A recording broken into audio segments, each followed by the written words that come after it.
Terima kasih Tuhan, kami boleh menikmati hadirat-Mu yang indah pada sore petang hari ini. Dan kami percaya inilah korban ukupan yang berbau harum di hadapan-Mu. Ketika kami mempersembahkan korban ukupan yang berbau harum di hadapan-Mu, kami tahu Engkau hadir. Kemuliaan-Mu turun di antara kami untuk memberkati, menjamah setiap kami. Sehingga kami boleh menikmati kasih dan kuasa-Mu makin dalam lagi. Mari Tuhan lanjutkan kebaikan-Mu dalam hidup kami lewat kebenaran firman yang sebentar lagi akan Kau sampaikan lewat lidah bibir hamba-Mu. Biarlah urapan Roh Kudus menolong setiap kami agar kami boleh menangkap apa yang Tuhan mau dalam hidup kami. Oleh sebab itu berfirmanlah, sebab kami siap menerima dengan penuh sukacita di dalam nama Tuhan Yesus. Amin. Silakan duduk. Ya, shalom Bapak Ibu. Ya, puji Tuhan. Sore ini saya akan melanjutkan apa yang sudah saya bagikan minggu yang lalu. Ya, minggu yang lalu bagaimana kita bisa mengalami hadirat Tuhan. Jelas kita harus membawa korban persembahan yang berkenan. Jadi tidak semua korban persembahan itu berkenan. Ya, dalam perjanjian lama sudah ditulis ya. Ya, karena memang aturannya seperti itu sehingga banyak orang membawa korban tanpa hati. Sehingga Tuhan kan menegur lewat Yesaya 29 ayat 13 itu. Apa itu korban-korbanmu? Aku muak menerimanya karena engkau memberikan korban tanpa hati. Ya. Jadi bagaimana kita bisa menikmati hadirat Tuhan? Tentunya dengan membawa korban. Nah, di era kasih karunia zaman sekarang atau era perjanjian baru, korban yang berkenan itu adalah hidup kita. Ya, Roma 12 ayat 1 itu, korban yang berkenan adalah hidup. Nah, bicara hidup itu kan ada roh, jiwa, dan tubuh. Bukan hanya roh, tetapi juga jiwa. Nah, jiwa itu pikiran, perasaan, kehendak. Nah, kita mempersembahkan atau meletakkan kehendakku di bawah kaki Tuhan, atau kehendakku yang masih dominan. Nah, itu Tuhan yang tahu, bukan saya. Ya, saya hanya menjelaskan. Nah, itulah sebabnya korban yang berkenan itu dengan hati. Sehingga kita bisa merasakan hadirat Tuhan. Karena hadirat Tuhan itu jelas dari roh. Karena Tuhan itu roh. Ya, roh dan roh baru bisa merasakan. Ya, di luar itu jelas tidak akan merasakan. Nah, sekarang kita melihat lebih jauh lagi. Bagaimana dengan era kasih karunia di zaman sekarang ini? Era kasih karunia di zaman sekarang ini, yaitu urapan Roh Kudus itu bukan dari luar, tetapi dari dalam. Ini kan luar biasa. Ya, urapan itu mengalir, hadiratnya itu bisa dirasakan oleh orang lain. Jadi kalau zaman perjanjian lama, hadiratnya kita merasakan, menikmati. Dari luar kita merasakan, tapi sekarang hadiratnya Tuhan itu mengalir dari dalam diri kita, mengalir kepada orang lain atau bisa dirasakan oleh orang lain. Mari kita dalami kebenaran firman Tuhan ini dengan dasar firman Tuhan tentunya. Kita melihat, kita baca terlebih dahulu ya, Injil Yohanes pasal 7 ayat 38. Yang berkata demikian. Barang siapa percaya kepadaku, seperti yang dikatakan oleh kitab suci, dari dalam hatinya akan mengalir aliran-aliran air hidup. Jadi aliran air hidup itu apa? Kehidupan Kristus. Nah, kehidupan Kristus mengalir dalam hidup kita ini kalau kebenaran firman itu menyatu. Ya, manunggal. Ya, firman manunggal dengan hidup kita sehingga wujudnya apa? Kehidupan kita jadi baru. Ya, tidak sama lagi pola pikirnya, ya, emosionalnya dan tindakannya itu selaras firman. Itu berbicara tentang aliran kehidupan yang harusnya bisa dirasakan oleh orang sekitarnya. Ya, kita belajar ini lebih dalam ya. Jadi Tuhan merindukan hadirat kita ini memberi dampak. Jadi pengaruhnya itu sama seperti garam dan terang. khotbah Tuhan Yesus di atas bukit itu jelas sekali mengatakan, hendaklah engkau menjadi garam dan terang dunia. Dunia, ya kalau kita bicara dunia terlalu luas ya, dunia yang ada sekitar kita, skopnya seperti itu. Jadi, kalau kita melihat seperti ini, betapa agung dan mulianya rencana Allah dalam hidup kita ini. Ya, jadi Tuhan ingin kita ini bisa mengalirkan aliran air kehidupan yang bermakna kehidupan Kristusnya itu bisa muncul dan dirasakan. Sampai di sini jelas ya. Mari kita masuk lebih dalam lagi. Nah, dalam Yeremia sekarang kita membaca untuk melihat perbandingan apakah Tuhan mengatakan ini di dalam Perjanjian Lama atau tidak. Yeremia 17 ayat 13. Saya bacakan supaya jelas. Jadi bukan hanya dalam era Perjanjian Baru, tapi dalam era Perjanjian Lama Tuhan juga sudah mengatakannya. Saya bacakan dalam Yeremia 17 ayat 13. Ya pengharapan Israel, Tuhan, semua orang telah meninggalkan engkau, akan menjadi malu. Ya, ayat selanjutnya, orang-orang yang menyimpang daripadamu akan dilenyapkan di negeri. Sebab mereka telah meninggalkan sumber air yang hidup, yaitu Tuhan. Sumber yang hidup itu Tuhan. Itulah sebabnya jangan heran ketika Tuhan berbicara kepada perempuan Samaria, ya, itu Tuhan mengatakan, kalau engkau minum dari air yang kuberikan, selamanya engkau tidak akan haus. Itu berbicara tentang kehidupan Kristus dalam wujud firman Tuhan tentunya. Kalau kita ini mengaplikasikan, melakukan firman dalam hidup kita, selamanya kita tidak akan merasa takut, khawatir, cemas menghadapi tantangan hidup. Nah, nanti kita sambung ya minggu depan tentang hadiratnya itu memberi kemenangan. Kenapa banyak orang Kristen ngelukru? Ya karena firman tidak menjadi bagian hidupnya. Firman hanya sebagai pengetahuan saja. Ya jelas dia tidak akan mengalami itu kehidupan berkemenangan. Sebab barang siapa ada dalam Kristus saja baru bisa hidup dalam kemenangan. Ya, itu harus melewati proses ujian hidup tentunya.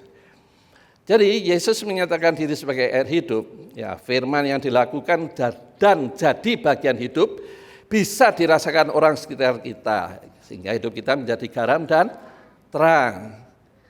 Nah, otomatis kan hadirannya terasa. Nah, di dalam hadirannya itu tentunya ada kuasa, yaitu mendoakan orang sakit sembuh, mengusir setan dalam nama Tuhan Yesus, setannya ketakutan pergi. Kenapa? Panas. Kalau ditumpangi tangan orang yang sudah mengaplikasikan firman dalam hidup itu ada panas. Sesama kita tidak terasa ya. Tapi setan terasa panas gitu. Nah itu artinya hadiratnya kan. Ya, dan bukan sebatas itu aja. Hadirannya itu juga akan memberi dampak kesembuhan tanpa tumpang tangan. Nanti saya tunjukkan ayatnya ya. Jadi kita melihat terlebih dahulu hadiratnya bagaimana bisa dirasakan orang lain. Jadi kalau kita bicara dengan orang yang bukan anak Tuhan, mereka akan merasakan itu. Ya, merasakan aliran kehidupannya itu mengalir dalam hidup kita. Sehingga mereka merasa sukacita, merasa damai sejahtera. Ya, kalau konseling mereka akan mendapatkan jawaban. Jadi sepertinya ada kunci dibukakan, benar ini. Nah itu dari mana? Itu dari urapan hadirat Tuhan yang menyertai orang percaya. Sehingga disebut orang percaya ini sebagai garam dan terang. Bahkan dalam Filipi pasal 2 ayat 15 itu menjelaskan kita ini seperti bintang-bintang. Ya, cemerlang memberi dampak menyegarkan. Bapak Ibu melihat mendung sama melihat bintang senang mana? Ya, senang lihat bintang kan, gemerlapan, kelap-kelip gitu ya. Ya, kalau gelap kan rasanya mencekam begitu kan, tidak enak. Jadi kehadiran kita ini kan menyenangkan, logikakannya seperti itu kan. Nah, kita melihat lebih jauh ya. Jadi sebetulnya firman itu yang digambarkan seperti benih ditabur tidak akan kembali dengan sia-sia. Ya saya yang ngomong. Ya, tetapi diperjelas lagi dalam Matius 13. Tuhan memberikan perumpamaan tentang benih yang ditabur. Nah, masalahnya benih firman ini tabur itu jatuh di mana? Tanah berbatu, atiniatos, atau tanahnya tipis, mendengar dengan kesaksian, antusias, wah, tapi tipis. Senin Selasa kesandung, masalah sudah hilang. Ya, itu artinya tanahnya tipis. Ya. Itu aplikasi dari Yesaya ini sebetulnya. Itu gambaran. Kenapa firman tidak kembali dengan sia-sia? Firman yang digambarkan juga benih itu. Kenapa? Karena dia jatuh bukan di tanah yang tipis, bukan tanah berbatu, dan bukan tanah di bersemak duri. Itu artinya benih firman tumbuh. Tapi kekhawatiran, mencekam, ketakutan itu menghalangi kebenaran firman. Lalu kenapa bisa seperti itu, Pak? Logikanya lebih dominan. Ya, yang jadi Tuhan pikirannya. Sehingga kalah, firman-Nya tidak tumbuh. Tetapi Tuhan menginginkan dalam perumpamaan Matius 13 itu loh, kan Tuhan memberi perumpamaan kemudian menjelaskan kepada muridnya. Kenapa Tuhan menjelaskan kepada muridnya, kok tidak menjelaskan secara detail? Nah, ini nanti ada jawabannya. Tetapi yang saya sampaikan, Tuhan menggambarkan benih yang ditabur itu tidak akan kembali dengan sia-sia. Tetapi masalahnya jatuh di tanah yang seperti apa? Nah, itulah sebabnya kenapa pujian pengagungan itu dimulai lebih dulu, bukan firman dulu. Kenapa? Karena pujian pengagungan itu sebetulnya membawa kita, jiwa kita ini mengungkapkan siapa Tuhan. Nah, tadi dalam salah satu teks kalimat pujian yang terakhir itu, berkerudungkan kehinaan. Itu kan puisi yang indah gitu ya. Ya, kalau kita melihat iya ya, Tuhan yang meninggalkan kemuliaan dan tidak mengandalkan kemuliaannya, rela mati bagi kita. Nah, kalau kita menyadari betapa agungnya pengorbanan Tuhan itu, hati kita akan terenyuh. Nah, itu artinya hati kita ini seperti tanah yang sedang dibajak jadi subur. Sehingga ketika firman disampaikan seperti saat ini saya menyampaikan firman, maka firman itu welcome, diterima dalam hati dengan penuh sukacita. Itu sebabnya dikatakan dalam Yesaya 55 ayat 11 itu, firman tidak kembali dengan sia-sia. Masalahnya jatuh di tanah yang seperti apa? Nah, disinilah sebetulnya rahasia-rahasia untuk bisa menyatakan hadiratnya, kemuliaannya itu. Sekarang kita memberi contoh atau melihat contohnya. Timotius tumbuh rohaninya karena nenek Lois dan ibu Oinike. 2 Timotius 1 ayat 5. Kita melihat, dengan catatan orang tuanya bukan hanya mengajar supaya tahu, tetapi memberi contoh bagaimana melakukan, mengalaminya dengan teladan hidup. Nah, bahasa kerennya, itu bukan teaching, mengajar saja. Tidak cukup punya pengetahuan, tapi bagaimana mengalami, maka ini harus ada mentoring. Ya, harus ada pendampingan seperti itu untuk melakukan. Bagaimana mengaplikasikan firman, yang ngasih contoh dong orang tuanya. Ya. Jadi kita tahu firman itu sebetulnya hebat luar biasa. Masalahnya itu jadi pengetahuan enggak? Kalau jadi pengetahuan, ya dia akan menjadi sombong karena baru tahu. Tapi kalau dia sudah mengaplikasikan, maka bisa dia menjabarkan dalam realita hidupnya, Sehingga firman disampaikan jadi enak didengar. Kalau hanya teaching, mengajar saja, bingung malahan. Bahasa Yunani seperti ini, sejarahnya seperti ini. Kita ngajari sejarah atau ngajari bahasa. Kita sedang kepingin untuk diberitahukan bagaimana kita ini dibimbing. Di mana itu? Yo, lewat ibadah seperti ini, ya. Jadi kan banyak kan orang yang sekolah teologi itu tidak mau ibadah. Kenapa? Karena merasa lebih pintar dari pendetanya. Ya susah ya. Pengetahuan itu harus, tetapi bagaimana mengaplikasikan pengetahuan itu bukan sekedar menuangkan pengetahuannya aja, tapi bagaimana mengaplikasikan dalam hidupnya.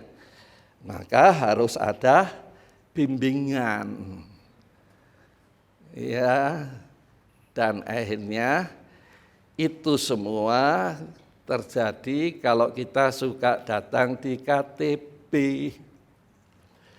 KTB itu bukan mendapatkan ilmu yang tinggi-tinggi, tidak. Bagaimana kita sharing, mengaplikasikan, ya taruh kata KTB ini tidak ada bahan baru, tetapi khotbah yang disampaikan. Misalnya sekarang saya menyampaikan tentang bagaimana hadirinnya keluar, saya menjelaskan panjang lebar. Nanti tag-tag ini nanti dibagikan kepada kelompok KTB. Jadi kelompok KTB itu idealnya justru bukan orang yang S1, S2. Sebab kalau S1, S2 bertanya, menurut Bapak, Ibu, Saudara semua, firman yang disampaikan itu apa? Ya Bapak kan sudah tahu, ngapain tanya saya? Nah, sama-sama enggak tahu kan, gimana menurut Anda? Menurut saya seperti ini. Nah, terjadi diskusi. Nah, itu artinya terjadi perkembangan, pemahaman, pertumbuhan akan kebenaran firman. Jadi bukan pengetahuan, kalau pengetahuan khotbah iki padha karo wingi sakjane. Kok iki meneh yo. Jadi rasanya pengetahuan itu sudah penuh gitu. Tapi belum tentu dilakukan. Ya, belum tentu dilakukan dalam hidupnya sehingga dia hanya menjadi ahli Taurat dan orang Farisi. Tetapi kalau dia mulai melakukan, dia menyadari betapa agungnya firman yang aku dengar selama ini. Luar biasa Tuhan. Nah, di situ akan menimbulkan rasa haus dan lapar akan firman lebih jauh lagi. Bukan kepingin sesuatu yang baru terus. Ya, firman itu digali terus disampaikan. Bukankah Alkitab ini? Ya, kalau dibaca itu setahun itu sehari 10 pasal, maka setahun itu 3 kali pasti. Sudah berapa kali kita? Sudah khatam istilahnya. Sudah berapa puluh kali kita baca. Masalahnya dilakukan enggak. Jadi pengetahuan tidak akan menyelamatkan. Menjadikan firman bagian hidup itu yang diselamatkan. Ingat, Bapak mengasihi anak. Allah itu kasih, betul. Tapi dikatakan Bapak mengasihi anak. Kita orang percaya disebut anak. Tapi firman anaknya itu menjadi bagian hidup kita enggak? Kalau enggak, mungkinkah Bapak mengasihi kita? Ya tidak. Firmannya tetap dikasihi. Tapi orang yang tidak melakukan firman tidak dikasihi Bapak. Jadi pengetahuan tidak menyelamatkan. Menjadikan firman bagian hidup itu yang menyelamatkan. Ya, susah ya. Kenapa? Karena orang percaya itu harus mengorbankan hidupnya. Hidupku bukan aku lagi, tapi Yesus dalam hidupku. Galatia 2 ayat 20 menjelaskan itu. Nah, dari situ baru kita bisa menerima firman dengan hati terbuka. Menerima firman seperti rusa yang rindu akan air.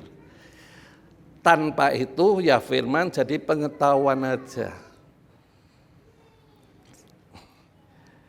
Sebetulnya setelah kita ini belajar teologi ya teaching, maka kita harus rela di coaching atau dibimbing, diarahkan. Nah, kalau dengan rendah hati maka kita rela di-fathering, dibapai. Jadi tidak harus S1, S2. Mau enggak kita dibimbing saudara kita? Dan memang idealnya ketua KTB itu bukan S1, S2. Orang biasa, supaya tahu podo orang ini. Jadi diskusinya kan rame. Nanti kalau memuncak tidak ada jawaban, tanya dong yang lebih tahu. Nah, itu baru akan terjadi pertumbuhan rohani yang bagus. Kalau yang mimpin S1 akan sudah tahu, ya kamu kan sudah tahu jawabannya, ngapain tanya saya? Nah, kan tidak ada pertumbuhan. Maka komunikasinya hanya searah. Monolog bukan dialog. Sedangkan pertumbuhan itu dimulai dari dialog. Dan kita membutuhkan ketua KTB baru. Saya percaya kalau firman ini masuk daftar, kita terima. Kumpulkan minimal 5 orang dulu, ya baru buka KTB baru. Kalau belum, tidak bisa. Bahan dari kita, ya kurang apa lagi. Ya, bahan tidak perlu tinggi-tinggi, tidak usah bahasa Yunani, bahasa Ibrani, tidak perlulah. Yang sederhana sih mudah dimengerti, sehingga bisa tahu ini gimana mengaplikasikan atau menjabarkan, mempraktekkan dalam kehidupan. Ya, sehingga akhirnya terjadi pertumbuhan rohani. Dan ketika terjadi pertumbuhan rohani, itu yang disebut urapan makin kuat. Nah, jika disebut hadiratnya bisa dirasakan orang yang ada sekitar kita. Inilah kehidupan baru menghasilkan hadiratnya. Bisa dirasakan orang sekitar kita. Dan roh jahat pun bisa merasakan. Apa Pak ukurannya? Kalau tumpang tangan meni panas ya toh. Kalau orang punya ilmu dekat kita pasti merinding orang itu. Ada sesuatu dalam tubuh orang itu. Ya, pengalaman banyak kali saya ketemu dukun-dukun itu seperti itu, tidak mau. Pandangan mata aja tidak mau, menjauh. Karena ada hadirat Tuhan yang keluar. Ya, kita lihat lebih jauh lagi aja ya. Jadi kita melihat lebih dalam lagi, Tuhan itu menjadikan tubuh orang percaya itu bait sucinya. Dikatakan Roh Kudus diberikan kepada orang yang mempercayakan hidupnya supaya bisa dibimbing, diajar, bahkan dikatakan diberitahukan hal-hal yang akan datang.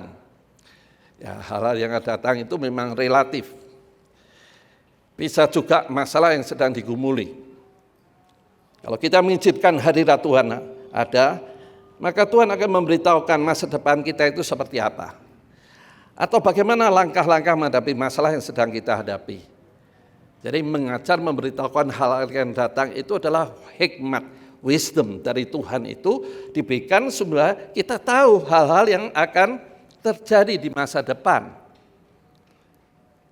Ya, kalau kita sudah bangun, misalnya anak remaja mulai membangun kehidupan seperti itu, dia akan tahu kalau misalnya dia bisa mengikuti pendidikan, jurusan apa yang tepat bagi dirinya.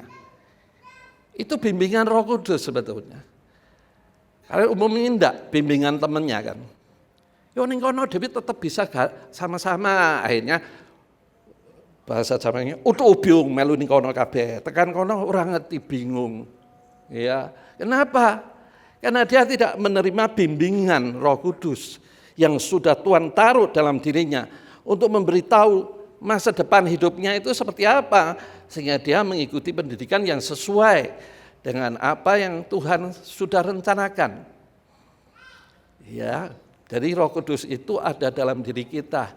Kan benar kan, air kehidupan itu bicara tentang kehidupan Kristus yang berkembang, yang bertumbuh.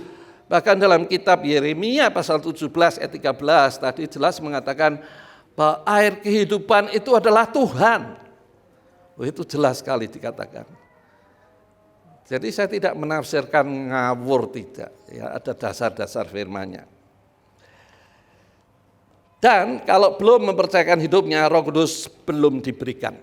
Kita lihat, ini harus dibaca memang. Yohanes pasal 2, ayat 23, 24. Dan sementara ia di Yerusalem selama hari raya Paskah, banyak orang percaya dalam namanya, karena mereka telah melihat tanda-tanda yang diadakan. Kalau berhenti di sini, maka kita berpikir, wah ini orang percaya Tuhan karena melihat tanda-tanda.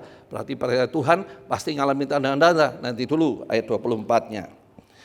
Tetapi Yesus sendiri tidak mempercayakan dirinya pada mereka karena ia mengenal mereka semua.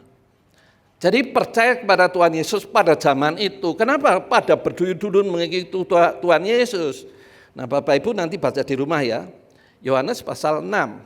Maka di situ Tuhan mengatakan dengan terus terang, aku tahu engkau datang kemari itu mencari aku bukan firman yang kusampaikan, bukan berita sukacita tentang kerajaan, tapi karena kau mau menginginkan roti kan.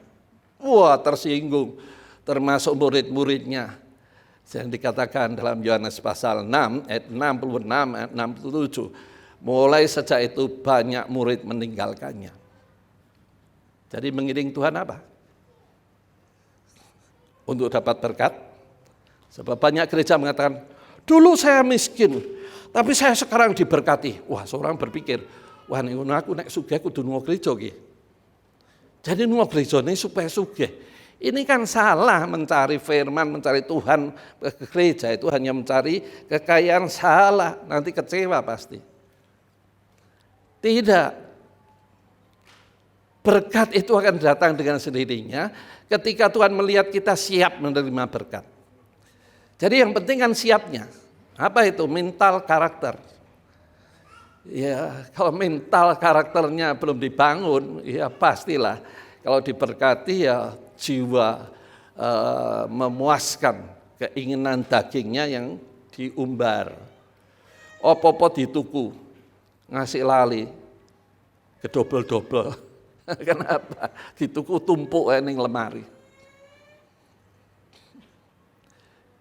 Itu artinya tidak tahu hidup ini untuk apa dan bagaimana menjalani hidup yang berkenan di hadapannya. Ya, itulah sebabnya dikatakan Roh Kudus belum dipercayakan. Nah, kalau seperti ini apa? Ya hanya beragama aja, tapi belum mengenal Tuhan. Atau mungkin dulu merasakan tuntunan, sekarang tidak lagi. Dan jelas itu menduka citakan Roh Kudus. Nah kalau Bapak Ibu nanti membaca secara lengkap dalam Efesus pasal 4 itu dimulai ayat 17.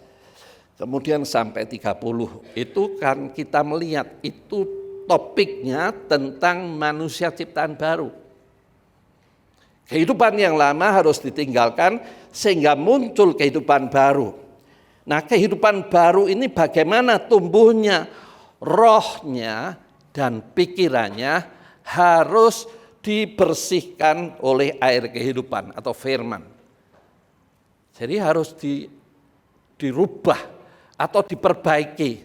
Sehingga akhirnya muncullah roh yang betul-betul Jesus only. Hanya Yesus saja dan tidak ada yang ditakuti dan dipercayai. Jadi rohnya itu.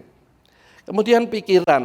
Nah, pikiran tadi di awal sudah pernah saya singgung bahwa pikiran itu tanpa disadari menjadi Tuhan dari banyak orang. Pokoknya, wah nek pokok iki wis Tuhane pikirane dhewe. Bahasa Jawane nggugu karepe dhewe. Ya, itu artinya kan belum mengalami yang disebut transformasi lahir baru, belum mengalami.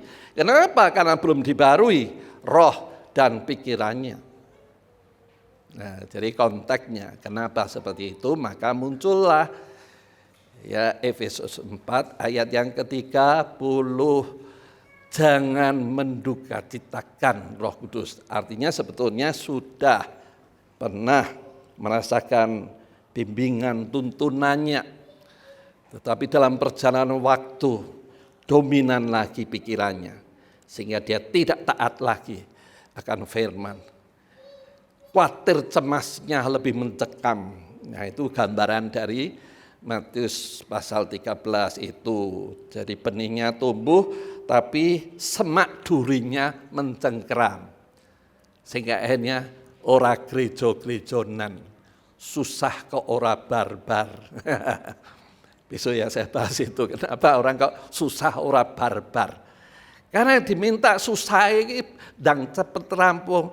Ndak bisa. Tuhan mengizinkan masalah terjadi, tentunya ada bagian hidup kita yang belum beres. Kalau itu beres, ya pasti Tuhan akan memberi jeda. Susah itu tidak seterusnya. Jadi ada istirahatnya gitu ya. Nah, jadi kita harus tahu kenapa susah masalah itu terjadi terus menerus dalam hidup kita. Bagian hidup kita belum mau dirubah. Ya, karena Tuhan ingin kita ini seperti Yesus dalam pribadi dan karakter. Maju sekarang lebih jauh lagi. Ya, kehadiran Roh Kudus dirasakan. Ya, dalam roh ini bisa dirasakan. Bagaimana ketika taat firman ada rasa damai. Damai bukan karena pegang uang, tetapi damai itu merasa tenang dalam roh. Jadi kalau roh kita ini kuat, tidak takut mati balik surga, tugas sudah selesai, ngapain takut? Kalau orang takut mati malah mati, orang tidak takut mati malah hidup. Uripe malah dowo gitu ya. Sakit boleh datang, tapi introspeksi, apa sebabnya?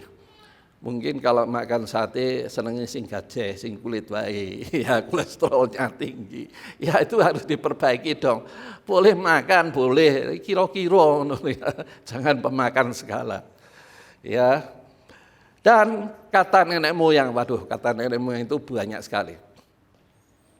Sasi Suro itu sebetulnya apa tuh? Hari raya Islam kan. Tapi orang Jawa kan Sasi Suro setannya do mlaku kan. Maka dorawani kan duwe gawe tek Sasi Suro. Itu kan kata nenek moyang, itu hanya di Jawa aja berlaku. Di daerah mana ya enggak ada itu. Tapi sangat kuat sekali. Setiap daerah itu ada. Ya kata nenek moyang menakut-nakuti sehingga orang jadi takut. Masa anak Tuhan takut seperti itu? Nah, kenapa? Rohnya lemah. Kenapa rohnya lemah? Karena tidak mengenal Tuhan dengan baik dan benar. Hanya kata orang, pengetahuan saja. Sehingga maunya pengetahuan belum dipraktekkan, tambah lagi, kok baik kok padha karo wingi, wah mbok sing anyar ngono. Nah, itu hanya mencari pengetahuan. Yang penting itu adalah pengalaman. Pengalaman Tuhan dalam kasih dan kuasa tentunya. Nah, itu yang membuat kita makin tumbuh dalam kedewasaan rohani. Nah, jiwa, hati. Ya tadi sudah saya singgung, pikiran, perasaan, kehendak itu jiwa, itu hati. Ya, sebelum dibaharui apa saja dipikir benar. Jadi yang dipikir adalah dalam pikirannya menjadi Tuhan. Ya, mengakibatnya apa? Ngeyel, kandhani firman Tuhan. Sora aku kan jarine pendetane. Itu kan pikirannya jadi Tuhan kan. Firman tidak lagi jadi Tuhan kan. Lebih mempercayai kata dirinya, kata hatinya. Nah, kalau seperti ini apakah hatinya berkenan di hadapan Tuhan? Ya tidak. Karena masih gugu karepe dhewe. Ini cerita, saya cerita aja ya, tidak sebutkan kota dan tempatnya. Anak-anak itu susah sekarang, banyak dibully. Ya sudahlah, anak SD, SMP, SMA, perguruan tinggi padha wae lah. Semua itu dibully karena fisiknya, karena kondisi tubuhnya, karena wajahnya dan seterusnya. Nah, ini singkat cerita, ada anak disuruh diajari hal yang buruk, tidak mau, maka dia akan dihajar dengan kelompok gengnya. Maka anak ini tanya kepada tetangganya yang juga guru. Gampang toleh. Kancamu ki lho ning kene diundang kabeh kumpul kene nek iso tanding lho iki kan tawuran, iki model hukum rimba. Kok ora dajari ayo telepon polisi gitu kan selesai kan. Malah jadi hukum rimba itu piye jan. Hukum rimba itu artinya yang kuat yang menang, yang kalah pasti akan jadi korban. Mosok guru ngajari seperti itu? Juk piye pendidikan kita ini seperti ini? Karena hanya lapor, kemudian orang yang ngancam-ngancam dipanggil membuat surat dong. Berarti kalau ada apa-apa kamu yang saya tangkap karena kamu berani ngancam, kan selesai. Tidak mungkin berani ngancam lagi. Kalau tundang gengmu toh, lah gengmu karo gengi berarti kan tawuran, itu hukum rimba namanya. Yang kuat menang, yang kalah jadi korban. Mosok sih seperti itu? Susah ya zaman sekarang ini. Aduh, susah memang. Belum taat kehendaknya, masih hidup dalam kehendakku, itu artinya. Jadi roh dan pikirannya masih belum sepenuhnya, belum murni 100% percaya Tuhan saja. Kalau percaya Tuhan saja, sekali lagi tidak mimpi karena kekenyangan dan panas dalam. Sekali lagi kita akan mimpi nanti hal-hal yang indah, percayalah.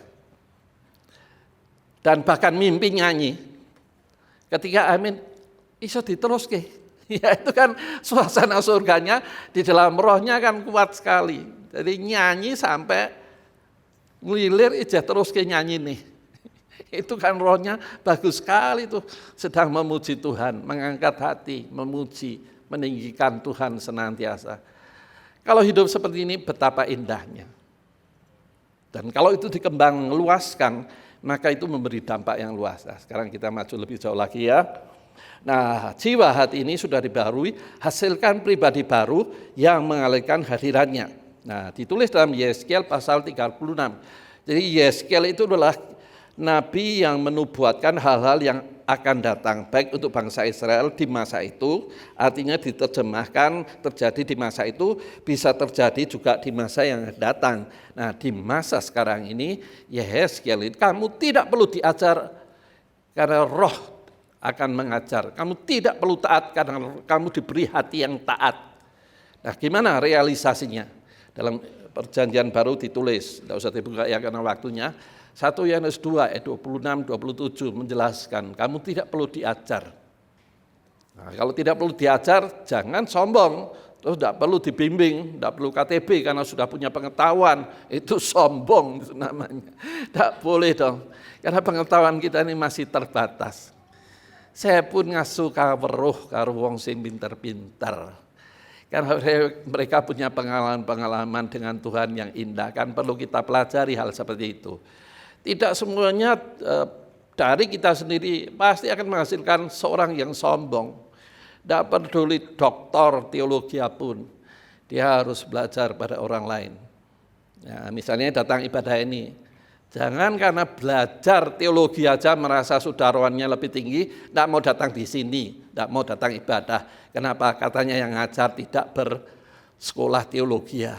Itu kan orang sombong, hanya punya pengetahuan aja rasanya segalanya itu orang sombong. Saya tidak nyindir ya. Tapi memberitahukan ya orang-orang seperti ini, kamu itu sombong sebetulnya. Baru pengetahuan. Ya ini seorang rektor teologi yang mengatakan begini. Pada waktu wisuda sebelumnya, malamnya itu dapat penglihatan. Murid-murid yang kamu ajarkan itu, kepalanya besar sekali karena ilmu yang kamu berikan. Tapi hatinya kecil. Bahasa Jawanya hatinya cuili banget. Sing gede ndase tok. Nah itu orang teologi itu seperti itu. Sehingga merendahkan orang yang tidak berteologi. Tapi bagaimana aplikasi dalam hidupnya? 0. Kan dalam hidup bersama itu kan pernah dikhotbahkan kan dalam KTB itu minggu kemarin nih ya. Ibrani 10 ayat 25, jangan kamu meninggalkan persekutuan bersama. Itu artinya kan harus ada relasi. dikuatkan dulu dalam 1 Korintus 12 ayat 27. Tidakkah engkau tahu bahwa engkau itu adalah tubuh Kristus? Jadi harus berelasi, karena di situ ada sentuhan, ada ganjelan, ada bentrokan, ada argumentasi. Kalau kita rendah hati, argumentasi tidak akan memecahkan persekutuan kita, tapi membuat kita makin kuat. Ternyata aku salah. Nah, itu jadi orang rendah hati kan. Kalau wah, bener aku ngene, nek kurang ngono, sesuk aku ora gelem teko. Itu jenenge wong atos, ora rendah hati kan. Argumentasi itu biasa. Nah, nanti si Abi, nanti Abi wis gedhe ya, wis sekolah S1 mehan ya. Nah, nanti isine mbek kumpulan, mbek koncone diskusi di situ. Sing bodoh pokoknya gandul wae sing pintar. Dadi sing pintar mesake ilmune ora tambah. Ilmune tambah nek padha pintere. Wah, argumentasinya jadi seru itu. Jadi model belajar itu seperti itu. KTB kok enggak mau, itu gimana? Kenapa? Karena aku ora cocok kae. Omongannya atos, nyelekit. Lah aku itu berarti enggak mau dibentuk kan? Sedangkan Amsal 27 ayat 17 itu mengatakan besi ditajamkan besi, manusia saling menajamkan. Jadi sekolah sing tidak ada habisnya itu keluarga. Suami istri kan saling menajamkan. Siapa sing ora tau rame? Itu saling menajamkan. Maksudnya supaya makin dewasa, tapi aja menang-menangi dewi terus. Nanti yang mendidik Tuhan bukan pasangannya. Wah celaka kalau Tuhan yang mendidik, ora enak pasti. Itulah sebabnya roh dan pikiran harus dibarui selaras firman. Jadi hadirannya ini menghasilkan pemulihan hidup seutuhnya. Pelayanannya disertai mujizat. Nah, Kisah Rasul 5 ayat 15. Itu dikatakan setiap pagi orang membaringkan orang sakit di pinggir jalan yang dilalui oleh Petrus dan teman-temannya. Jadi jangan berpikir bayangannya yang menyembuhkan. Anek mendung, ora sido digelar, sing loro, ya ndak kan. Itu bicara hadiratnya dari murid-murid yang jalan di jalan itu memberi kesembuhan kepada orang sakit yang dibaringkan di sekitar kan. Bayangkan itu. Bukan bayangannya, kalau bayangannya itu kan penerjemahan dalam bahasa Indonesianya. Aslinya enggak seperti itu. Jadi hadirat Tuhan itu menyembuhkan. Itulah sebabnya kalau kita ini punya anak, mendidik dengan baik dan benar, Anda punya hadirat Allah. Tumpang tangan anakmu sing panas dadi adem meneh. Aja apa dokter. Ya nek dokter saiki 24 jam ono. Nek mbiyen ora ono piye jejer. Tuhan milik pusakamu panas Tuhan. Aku duwe obat iki ucul ilang tak golek ora ketemu Tuhan. Maka tumpang tangan dalam nama Tuhan Yesus. Tubuh anakku menjadi pulih seperti biasa kembali. Amin. Ora sado-dawa. Sing menyembuhkan tangan kita atau dalam nama Tuhan Yesus.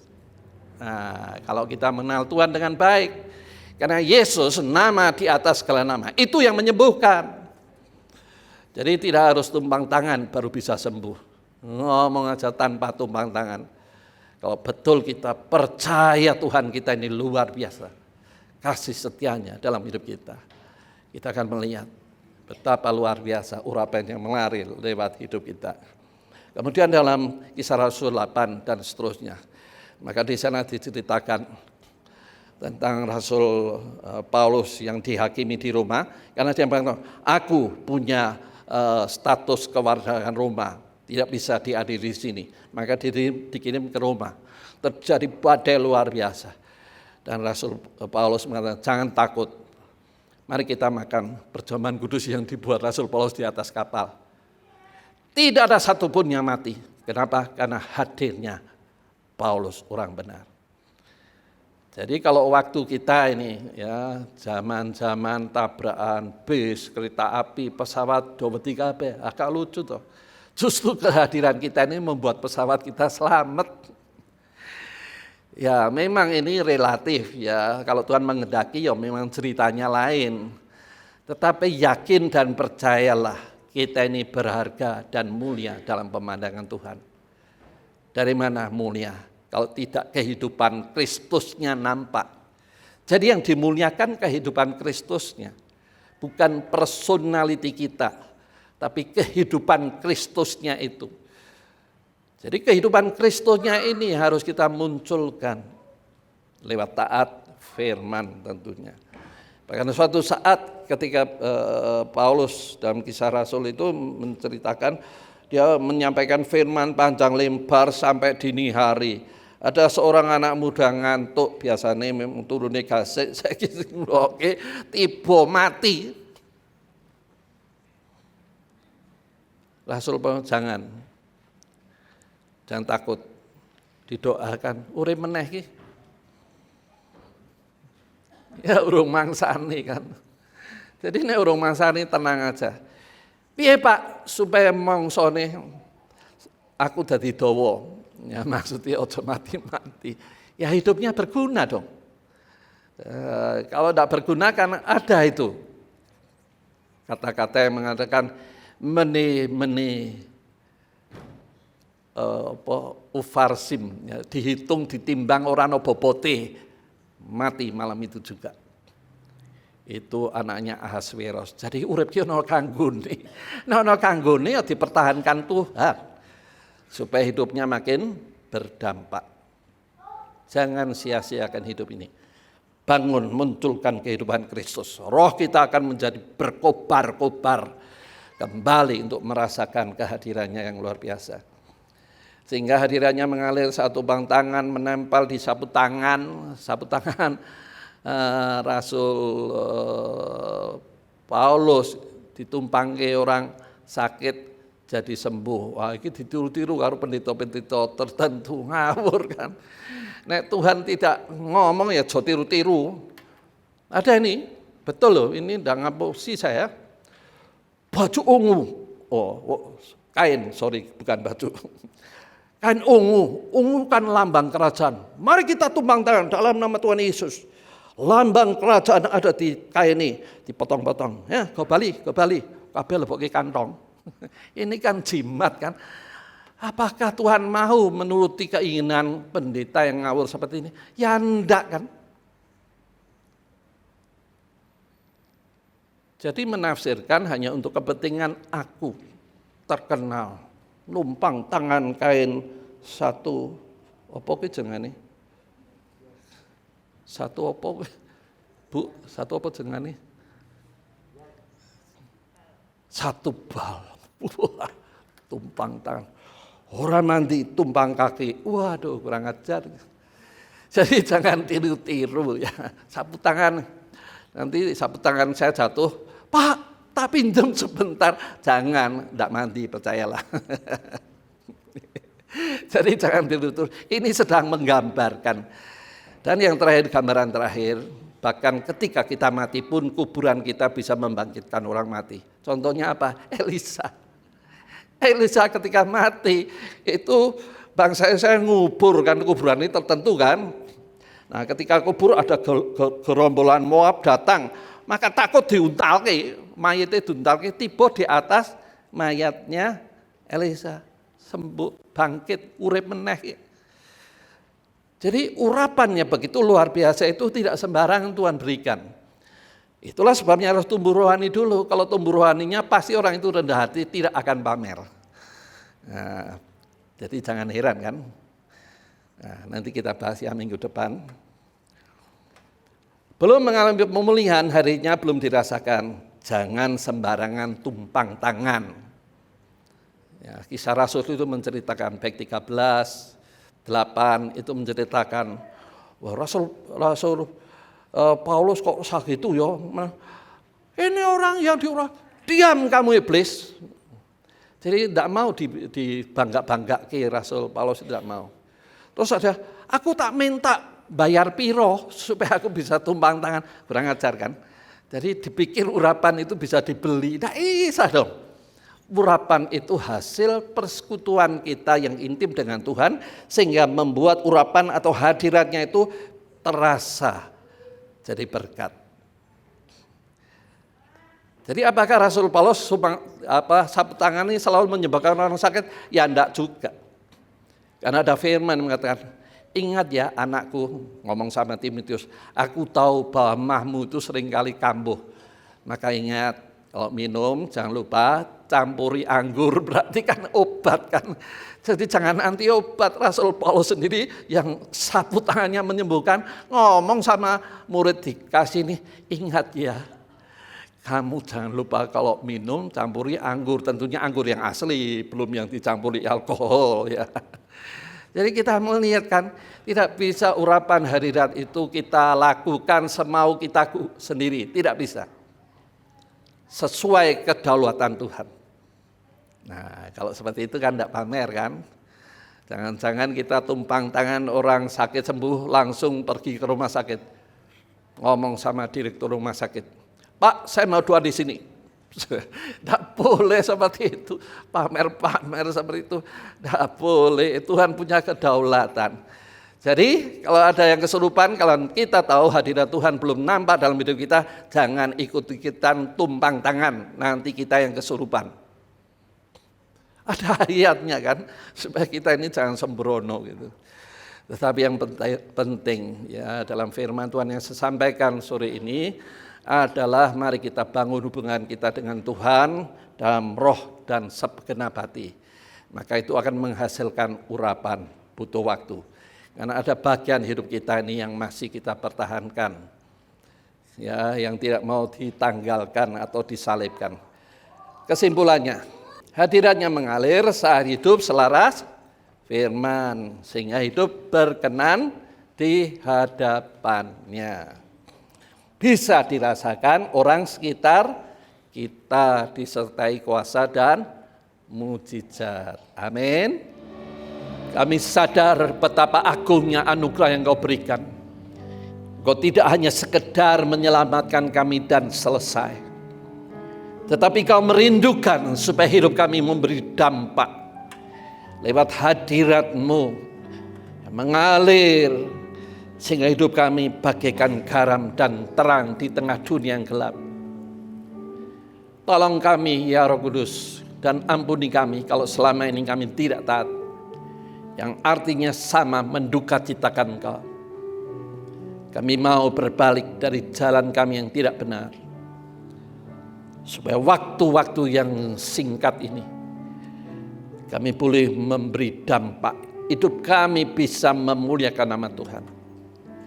Kami percaya Roh Kudus akan mengajarkan kami. Bahkan kami tahu Roh Kudus memberitahukan hal-hal yang akan datang. Artinya mungkin masalah persoalan hidup kami yang belum ada solusinya. Tuhan pasti memberitahukan. Sehingga kami boleh menerima jawaban. Secara khusus Tuhan, kalau Engkau menolong Bu Yusa secara luar biasa. Tolong jemaat-Mu juga yang lain yang sakit. Mujizat-Mu tidak dibedakan. Diberikan kepada setiap orang percaya yang atasnya nama-Mu disebut. Bila penyakitnya diangkat dan mujizat kesembuhan terjadi. Baik yang hadir di gedung ini maupun yang tidak bisa hadir karena sakit. Jamah kami Tuhan, nyatakan diri-Mu sebagai Allah yang setia, yang tidak pernah berubah kasih dan kuasa-Nya. Supaya lewat mujizat yang Kau nyatakan, nama Tuhan dipermuliakan. Inilah doa seruan kami dan kami terima firman-Mu dengan penuh ucapan syukur di dalam nama Tuhan Yesus. Amin. Mari kita akhiri ibadah ini dengan bangkit berdiri dan saya akan mendoakan perjalanan pulang Bapak Ibu. Yuk bangkit berdiri semua. Bapak Surgawi, terima kasih Engkau sudah melawat kami baik ibadah pagi maupun sore petang hari ini. Kami percaya kehadiran kami tidak sia-sia karena kami boleh mendapatkan pemahaman yang lebih luas dan lebih dalam arti sebagai anak Tuhan di era kasih karunia ini. Kami tidak mau menyanyiakan anugerah yang Tuhan berikan ini menjadi seorang yang beragama saja tanpa mengenal Engkau. Bahkan hidup kami tanpa memberi dampak. Oleh sebab itu ya Tuhan, terima kasih karena Engkau sudah menuntun kami untuk hadir sehingga kami boleh menerima kebenaran firman-Mu. Dan kami percaya firman-Mu tidak akan kembali dengan sia-sia ketika tertanam di dalam hati kami yang subur. Dan akhirnya kalau sebentar kami mengakhiri ibadah ini untuk kembali ke tempat kami masing-masing, sebagai anak Allah kami tahu ada malaikat yang menjaga, melindungi dari yang jahat. Sehingga perjalanan pulang kami, baik yang berjalan kaki, mengendarai kendaraan apapun juga jenisnya, baik yang di dalam kota maupun keluar kota, akan tiba di tempat tujuan dengan selamat, tak kurang suatu apapun. Dalam nama Tuhan Yesus kami ucap syukur dan akhiri ibadah malam hari ini. Sekarang jemaat Tuhan, angkat hatimu, pulanglah engkau dengan berkat dari Allah Bapa, kasih setia dari Tuhan Yesus yang sekali-kali tidak pernah berubah dan tidak pernah meninggalkan hidupmu.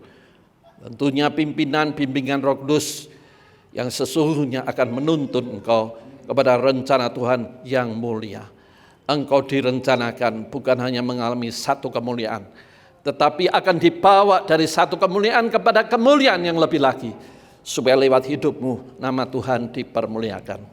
Terimalah berkat ini dengan iman di dalam nama Tuhan Yesus. Setiap kita yang percaya katakan amin. Tuhan memberkati, sampai ketemu lagi.